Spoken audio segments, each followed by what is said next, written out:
Welcome back. Well, recently a teacher at Booker T. Washington High School received the HEB Excellence in Education Award for his unique approach to teaching the wonders of science. Dr. Neer Lee showed his students how to turn cafeteria food scraps into biofuels and to create wind turbines that produce enough energy to power lights, air conditioning, even their computers. It's opened up a whole new world of engineering to his students, and it just might cultivate another Dr. Neil deGrasse Tyson one of these days. So we'd like to welcome Dr. Lee with Booker T. Washington's High School for the Engineering Professions. And joining him, Glenda Reyes, who is a junior at HSEP. She plans to go on to the University of Houston to study aerospace engineering and or industrial engineering, a difficult choice there. And Chris Foster, who is a senior. He's already been accepted at Texas A&M, where he plans to study chemical engineering. So we are delighted to have all three of you here today. It's great to have you here. Now, Dr. Lee, just a moment ago while we were watching that interview with Dr. Tyson, I saw you nodding your head a little bit when he expressed his concerns about whether or not America would continue its leadership in innovation. He was talking specifically about space, but obviously it applies to science as well. Is that one of your concerns as well? Yes, it is. I feel that perhaps we're losing some of the leading edge of what we had in at least 20 years ago. Mm-hmm. And if we don't do anything about that, then we probably will be losing more. And so it strikes a chord where we're really trying to train more leaders, and we're doing that at our high school. And if we continue to do that, then we can gain the edge back. But if we don't, then we're going to lose in the race against the leadership. Yeah, not just in space, but in leadership in general. Yes. Now, one of the things that you have obviously mastered is how to make science and engineering fun for your students. Tell me what you do, and then I'm going to ask them for their opinions. I try.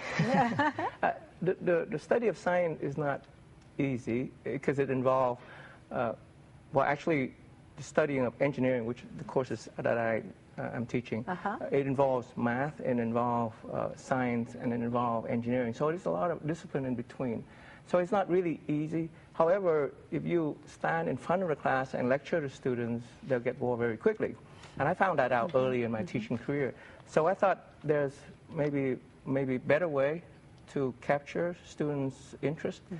And I eventually discovered that project-based teaching or instruction or curriculum, much better way to get students involved. So in other words, doing interesting experiments instead of just going down the book and reading chapter 3, chapter 5, something like that. That's correct. Hands-on experiment, hands-on building projects, machines, prototype, things that can move, things that can run, can do things with other things, like picking up things like robotics, things like rockets that fly. You know, there's flash, and then there's things that really take off, and pretty well a lot of things that can be moved and can be done appropriately, safely.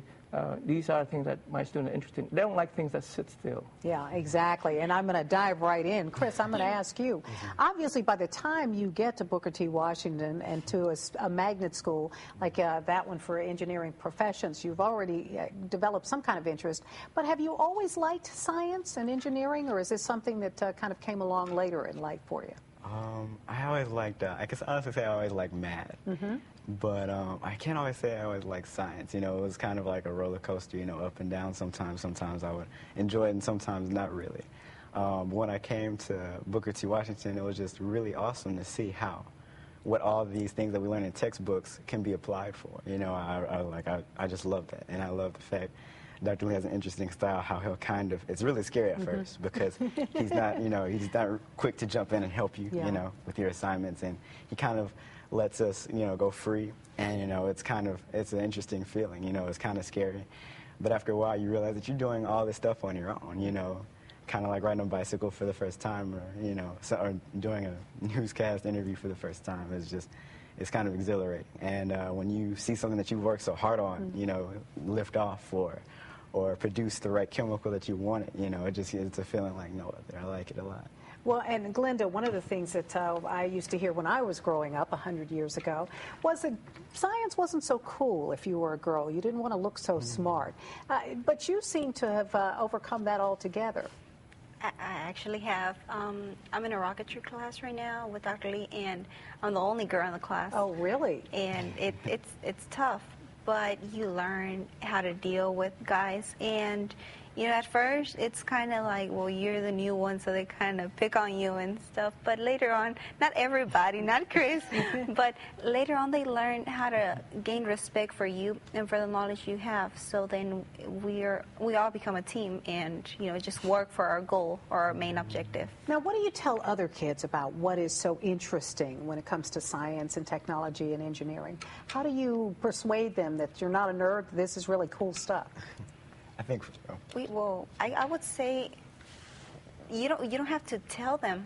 They can just see it. Yeah. It's all you. If you were to see a rocket launch, the feeling I get in my heart, it's unique. I love rockets, even though I never thought I would build a rocket. I mean, I want to be an astronaut. I'm still kind of undecided, but deep inside my heart, I know that I want to be an astronaut. And so to think that I'm building a rocket that later on I can fly, it's just an amazing feeling. So it's not much to say, but it's more to observe what we do.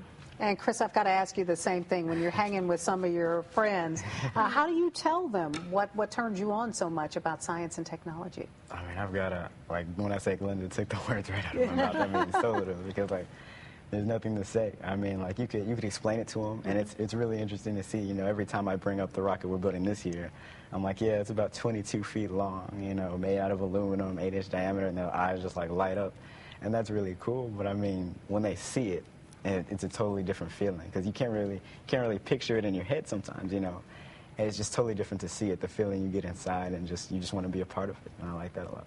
Well, Dr. Lee, you've obviously done a great job with these students who are very turned on by science and technology, but do you worry sometimes that not enough students out there are catching that bug, that maybe they're interested in other things? Let me correct one thing first, if I may.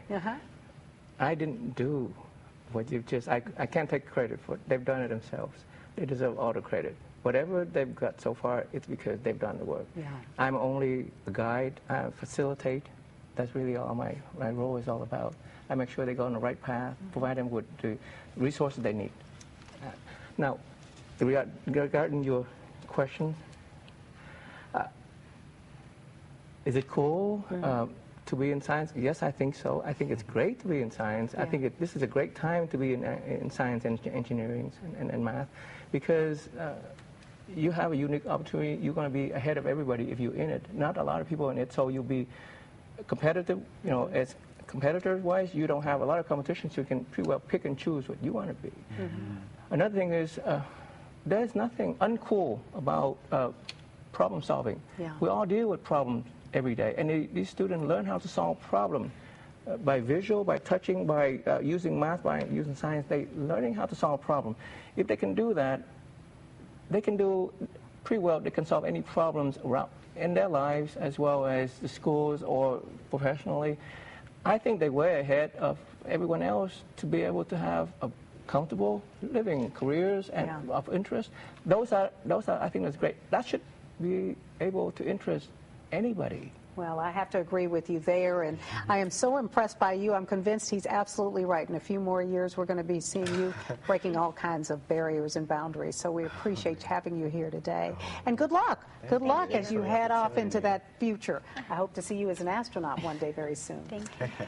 Well, the Houston chapter of the National Forum for Black Public Administrators celebrated their 25th anniversary recently. And as a matter of fact, that chapter honored all former presidents, including right there in the middle, our own Miss Shag, who is also a founding member of the organization.